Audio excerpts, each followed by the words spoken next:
السلام علیکم ورحمۃ اللہ وبرکاتہ۔ آج میں سورۃ طٰہٰ کچھ آیات کا ترجمہ آپ کے ساتھ شیئر کروں۔ بسم اللہ الرحمن الرحیم۔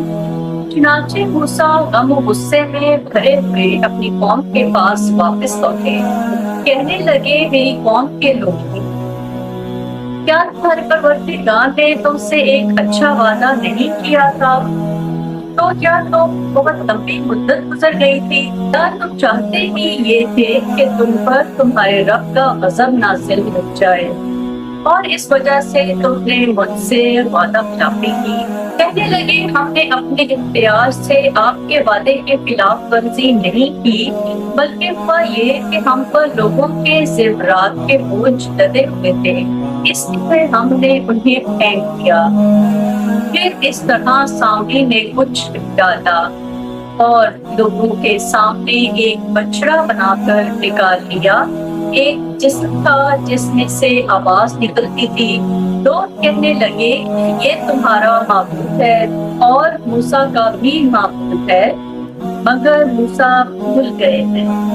بھلا کیا انہیں یہ نظر نہیں آ رہا تھا کہ وہ نہ ان کی بات کا جواب دیتا تھا اور نہ ان کو کوئی نقصان یا نفع پہنچا سکتا تھا؟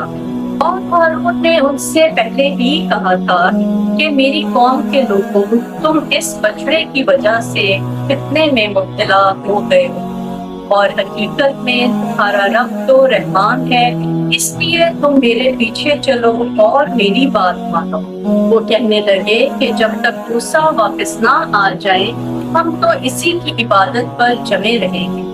موسیٰ نے واپس آ کر کہا، ہارون، جب تم نے دیکھ لیا تھا کہ یہ لوگ گمراہ ہو گئے ہیں تو تمہیں کس چیز نے روکا تھا کہ تم میرے پیچھے چلے آتے؟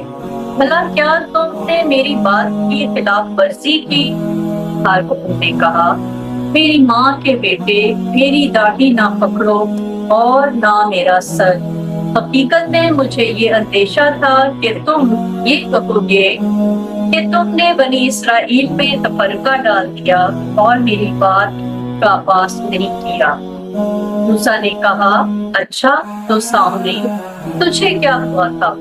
وہ بولا، میں نے ایک ایسی چیز دیکھ لی تھی جو دوسروں کو نظر نہیں آئی تھی، اس لیے میں نے رسول کے نقش قدم سے ایک مٹھی اٹھا لی اور اسے بچڑے پر ڈال دیا، اور میرے دل نے مجھے کچھ ایسا ہی سجھایا۔ موسیٰ نے کہا، اچھا تو جا، اب زندگی بھر تیرا کام یہ ہوگا کہ تو لوگوں سے یہ کہا کرے گا کہ مجھے نہ چھونا، اور اس کے علاوہ تیرے لیے ایک وعدے کا وقت مقرر ہے جو تجھ سے ٹالایا نہیں جا سکتا، اور دیکھ اپنے اس جھوٹے معبود کو جس پر تو جمع بیٹھا تھا، ہم اسے جلا ڈالیں گے اور پھر اس کی راکھ کو چورا چورا کر کے سمندر میں بکھیر دیں گے۔